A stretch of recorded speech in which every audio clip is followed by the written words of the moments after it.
नमस्कार दोस्तों, कैसे हैं आप सभी? उम्मीद कर रहा हूँ बड़े अच्छे होंगे।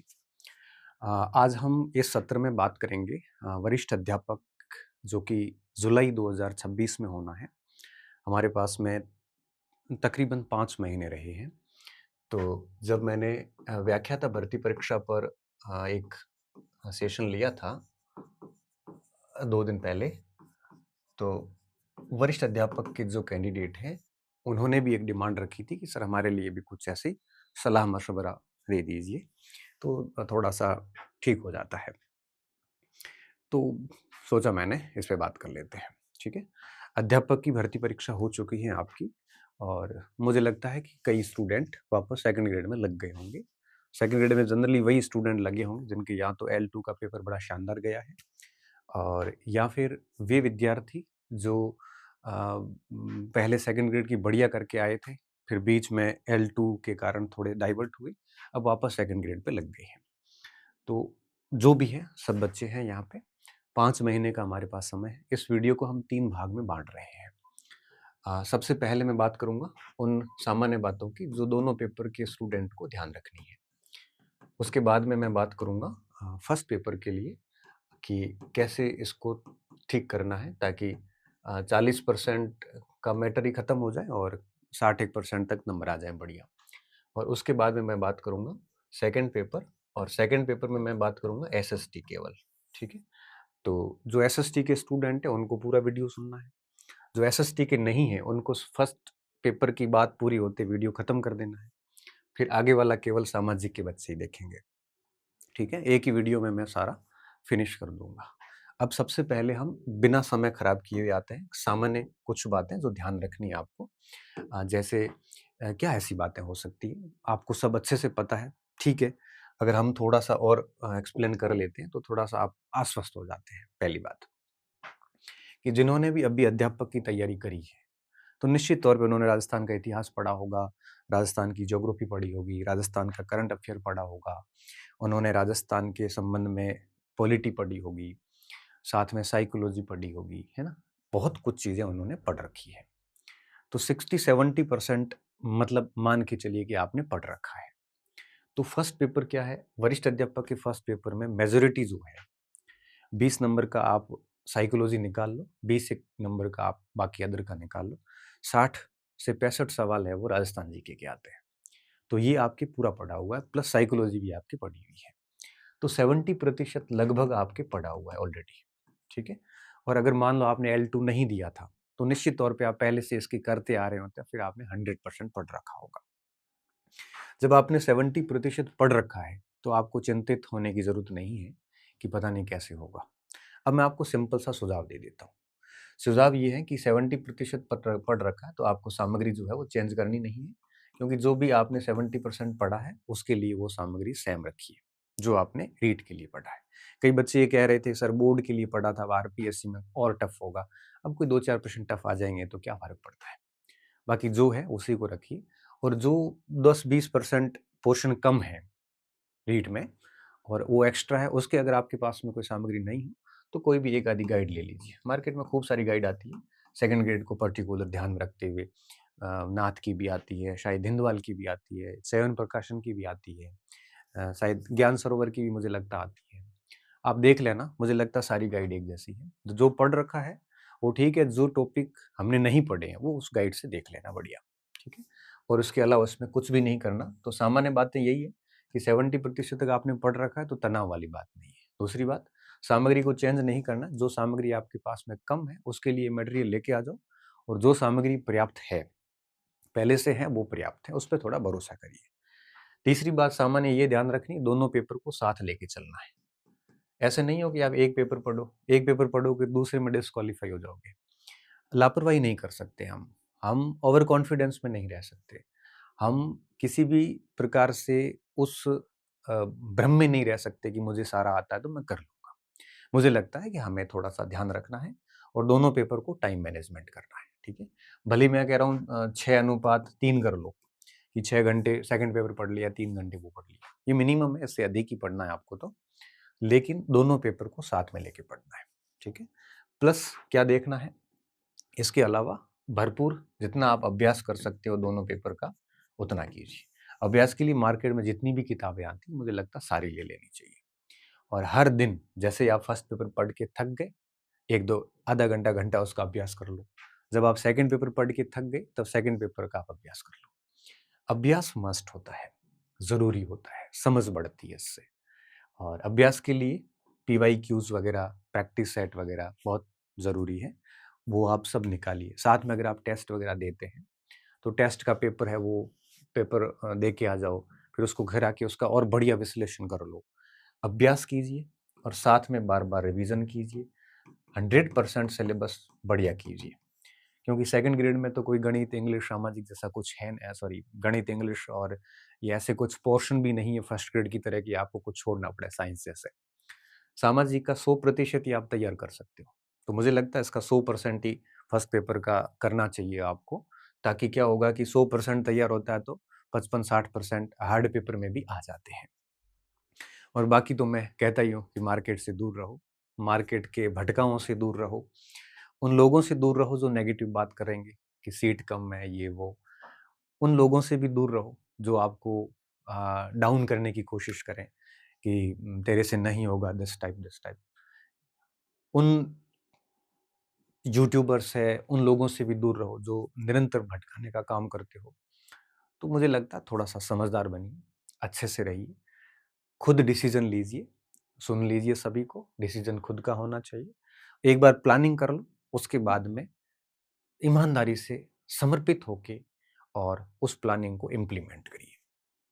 एक बार प्लानिंग करने के बाद में फिर आपको वापस रिकंसिडर बार-बार नहीं करना है। फिर आपको उसके लिए जितनी मेहनत आप कर सकते हो, करिए आप। क्योंकि प्लानिंग करने के बाद में अगर आप बीच में छोड़ते हैं ना, तो कॉन्फिडेंस भी डाउन होता है। खुद को खुद पे विश्वास ही नहीं रहता।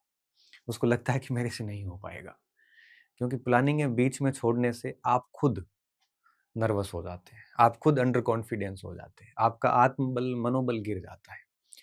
और वो बच्चे हमेशा बहुत मजबूत होते हैं, दृढ़ इच्छा शक्ति रखते हैं। वो बच्चे हमेशा कॉन्फिडेंट होते हैं जो प्लानिंग बनाते हैं और उसको एग्ज़ाम तक ढंग से इम्प्लीमेंट करते हैं। जो सोच के चलते उससे अधिक करते हैं।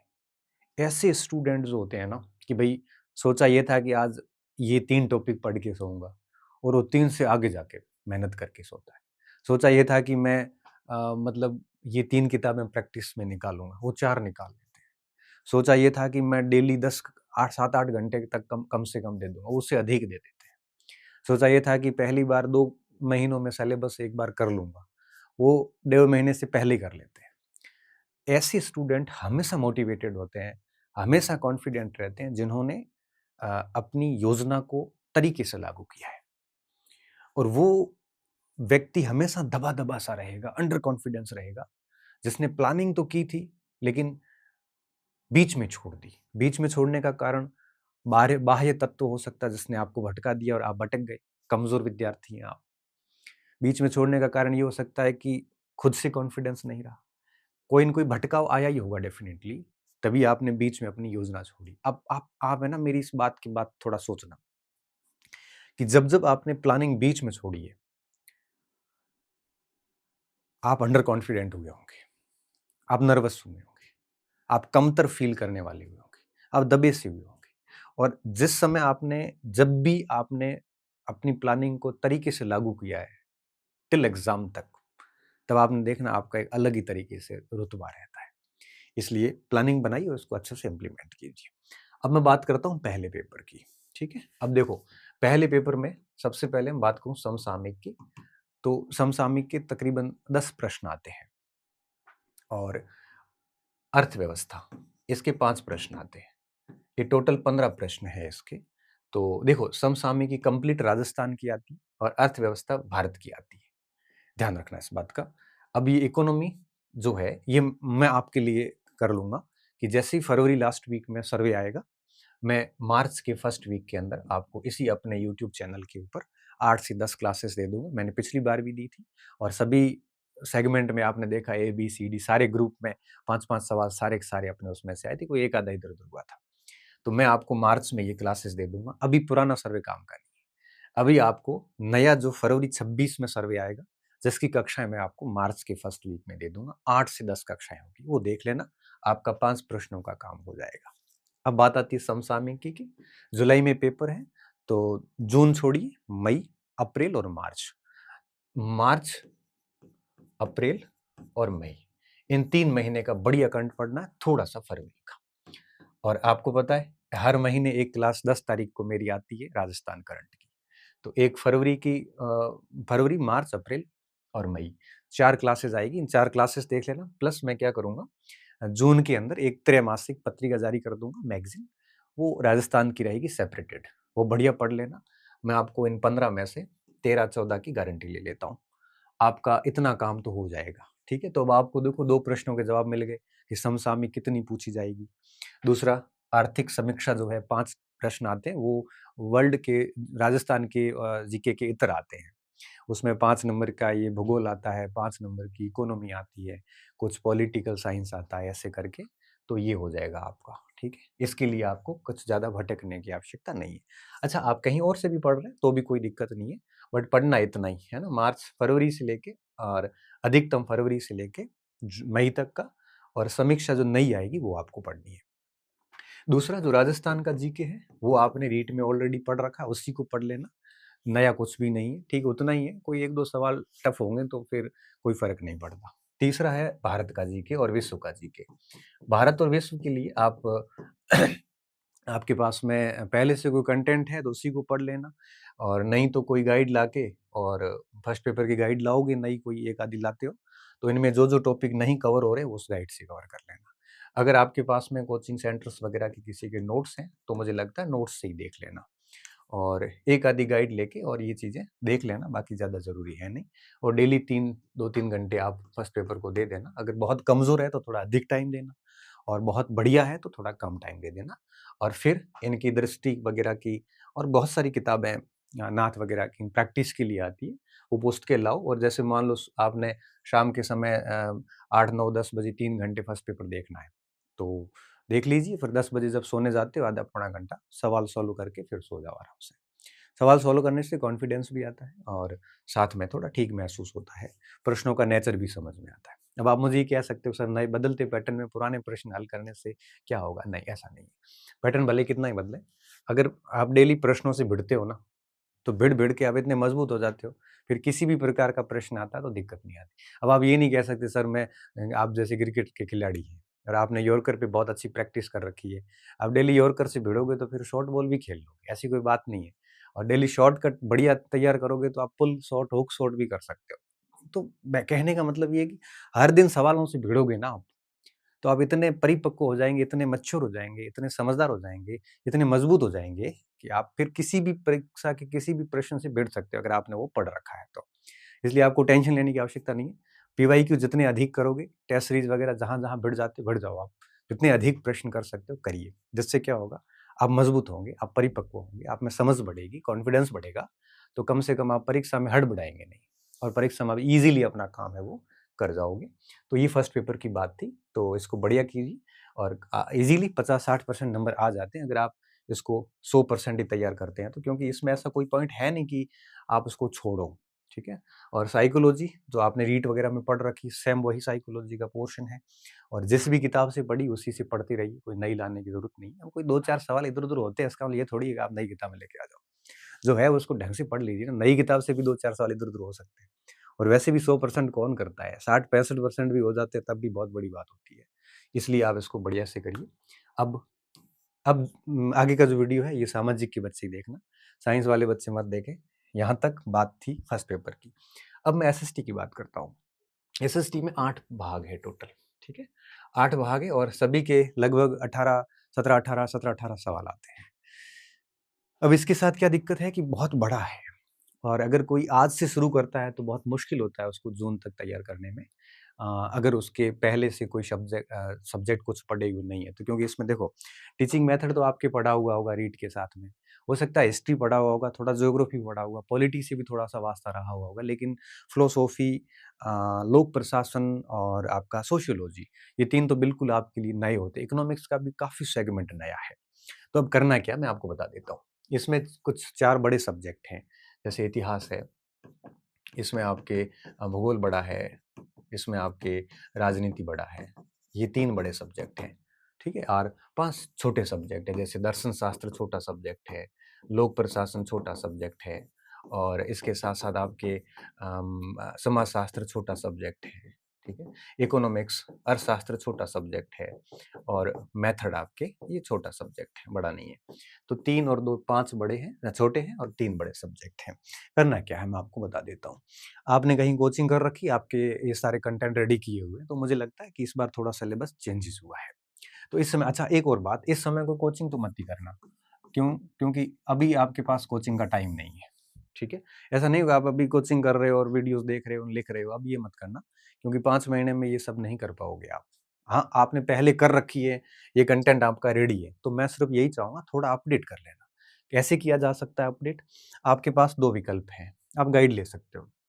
कोई भी एसएसटी की जैसे गुट के ले लो, दर्शन शास्त्र का गाइड आती है, छोटी गाइड आती है, लोक प्रशासन, समाजशास्त्र, अर्थशास्त्र सबकी छोटी-छोटी गाइड आती है मार्केट में, काफ़ी सारी आती है। ज्ञान सरोवर ने भी अभी उतारी है, उसकी भी ठीक-ठीक लगी मुझे। अर्थशास्त्र की, सोशियोलॉजी की काफ़ी ठीक लगी मुझे और बहुत सारी और इंस्टीट्यूट की आती है, मुझे लगता है सारी एक जैसी है। कोई भी आप ले लो और एक-एक सारी ले लो, ठीक है?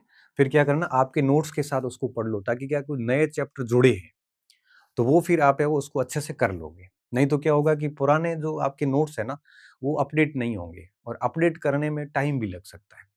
तो एक-एक गाइड मुझे लगता है होनी चाहिए, कोई दिक्कत वाली बात नहीं है। आप दर्शन शास्त्र, लोक प्रशासन, समाजशास्त्र इनकी एक-एक गाइड ले सकते हो और उसमें वो चैप्टर देखने हैं जो अभी इस बार नए जुड़े हैं, उनको अच्छे से देख लो। अच्छा गाइड भी देख के लेना कि वो नए वाले सिलेबस के अनुसार है या फिर पुराने सिलेबस के अनुसार है, तब तो कोई मतलब वाली बात नहीं है। ठीक है? अब अर्थशास्त्र में थोड़ा-सा चेंज हुआ है उसमें अर्थशास्त्र में एक पार्ट तो जुड़ा है जो बिल्कुल आपके जो फर्स्ट पेपर के अंदर अर्थशास्त्र के जो टॉपिक है ना 5 सवाल जहाँ से आते हैं कृषि, उद्योग और सेवा से। ये सेम चैप्टर यहाँ पे भी जुड़ा है। तो ये तो दोनों एक साथ हो जाएँगे, मैं आपकी इसमें हेल्प कर लूँगा। ठीक है? ये हो जाएगा अर्थशास्त्र का और अर्थशास्त्र में कोई बहुत अधिक जुड़ा नहीं हाँ, उपभोक्ता फलन है, संतुष्टि जो आपका उपभोक्ता संतुलन है, कंज्यूमर इक्विलिब्रियम ये 2 टॉपिक बढ़िया हट गए। अच्छा माँग का जो फलन है ना सॉरी माँग की जो लोच है, वो अब पढ़ना। क्यों? क्योंकि माँग का सिद्धांत कोर्स में है और जब भी थियरी ऑफ डिमांड कोर्स में होता है, तो आप उसको लोच को बाहर नहीं निकाल सकते। तो इस बार कई बच्चे क्या कर रहे हैं कि माँग का लोच सब्जेक्ट टॉपिक हटा दिया है नए सिलेबस में। तो बच्चों ने माँग की लोच को छोड़ दिया, छोड़ना मत उसको, क्योंकि माँग का सिद्धांत जहाँ होता है, लोच उसमें शामिल हो जाती है। तो क्या है कि वो दोहरीकरण हो रहा था ना इसलिए उन्होंने क्या किया, लोच शब्द हटा दिया। तो आप लोच पढ़ना वहाँ से प्रश्न आ सकता है। बाकी 2 टॉपिक ही मोटे-मोटे हटे हैं, बाकी सारा सेम ही है। तो उसको थोड़ा अपडेट कर लेना और किसी गाइड से कर लेना। अगर आपकी कोचिंग ने अपडेटेड आपको अवेलेबल करवाया, तो उनके शिक्षकों को सुन के भी आप अपडेट कर सकते हो। फिर गाइड की भी ज़रूरत रहती नहीं है। फिर क्या करना है, ये सब कंटेंट आप रेडी कर लो 15 फरवरी तक की या उससे पहले ही कर लो। फिर क्या करना है, एक बड़ा सब्जेक्ट रखना है और साथ में एक छोटा रख लो। जैसे इतिहास ले लिया, इतिहास के साथ में दर्शन शास्त्र ले लिया। अब इतिहास चलता रहेगा, दर्शन शास्त्र पूरा होता है, पूरे होते आप लोक प्रशासन ले लो। फिर मान लो इतिहास और लोक प्रशासन पूरे हो गए, फिर भूगोल पे आ जाओ। फिर भूगोल के साथ सोशियोलॉजी पढ़ लो, फिर इकोनॉमिक्स कर लो, राजनीति के साथ मैथड पढ़ लो। तो ऐसे 2-2 पोर्शन कर लेना और इनके अभ्यास की किताबें लाना और बढ़िया अभ्यास करते रहना। साथ में कोई टेस्ट सीरीज़ वगैरह होती है तो उसको भी ले लो और उसका भी आप अच्छी तरीके से विश्लेषण करना शुरू कर दो। जहाँ तक मैं मेरी बात करूँ, तो मैंने इसमें किसी के नोट्स नहीं निकाले। हिस्ट्री के मैंने ज़रूर नोट्स निकाले हैं, सामाजिक विज्ञान के सेकंड पेपर के लिए। इसके छोटे-छोटे 2 भाग किए क्योंकि उसमें वर्ल्ड हिस्ट्री वगैरह काफ़ी बड़ा हो रहा था, तो मैंने 2 पार्ट कर दिए। चूँकि हैंड रिटन है, तो वो बहुत अधिक उसमें नहीं है। ये ऑफ़लाइन भी मिल जाते हैं मार्केट में, ऑनलाइन राजकीर्ति की वेबसाइट से आप ले सकते हो। और ठीक लगे तो और पहले से आपके पास में कोई गाइड वगैरह है, तो फिर उसकी ज़रूरत नहीं है और आपको लगे कि नहीं पढ़ना चाहिए, तो आप हिस्ट्री का जो सेकंड ग्रेड के सेकंड पेपर का एसएसटी का जो पोर्शन है उसको आप ले सकते हो। आप ये मत सोचना कि ये आपको मजबूर कर रहा हूँ, मैं ये बस सूचना है एक प्रकार से, ठीक है? जिसको आप मार्केटिंग समझ सकते हैं। तो एक है बाकी सारा कुछ आपको अपने स्तर पे करना पड़ेगा। किताबें आपके पास जो है वो पर्याप्त है और किसी सेगमेंट की आपको लगता है कि पिछली बार पिट गई थी, तो कोई एक आधा सेगमेंट आप चेंज कर सकते हो। पूरी सामग्री चेंज मत करना, मैं यही कहूँगा। बाकी दबा के पढ़िए और डेफ़िनेटली फर्स्ट पेपर और सेकंड पेपर को साथ लेके चलोगे, खूब सारी प्रैक्टिस करोगे और साथ-साथ में आप है वो अभ्यास भी करते रहोगे, रिवीज़न भी करते रहोगे और परीक्षा तक लगे रहोगे ना मार्केट की बातों में आए हुए बिना, तो मुझे लगता है कि आपके चयन को कोई रोक नहीं सकता। हम सिर्फ़ मेहनत कर सकते हैं, परिणाम हमारे हाथ में नहीं होता। ना हमारे हाथ में पास्ट है, ना हमारे हाथ में फ्यूचर है, हमारे हाथ में केवल प्रेज़ेंट है। आज के समय का उपयोग करोगे तो उसका निश्चित तौर पे भविष्य में उसका अच्छा परिणाम मिलेगा। आज को आप कैसा यूटिलाइज़ करते हो, कल वैसा ही होगा, ठीक है? उम्मीद कर रहा हूँ ये सेकंड ग्रेड की वीडियो ने आपकी सारे कन्फ्यूज़न क्लियर कर लिए होंगे। किताबें मैंने इसलिए नहीं बताई कि अब किताबें बताने का दौर नहीं है, क्योंकि 5 महीने रहे हैं और 5 महीने में मैं किताबें नहीं बता सकता। इसके लिए मैं आज से 4 महीने पहले एक वीडियो बना चुका था, ठीक है? बहुत-बहुत धन्यवाद विद्यार्थियों, अच्छी रहिए, मस्त रहिए और खूब सारा पढ़िए।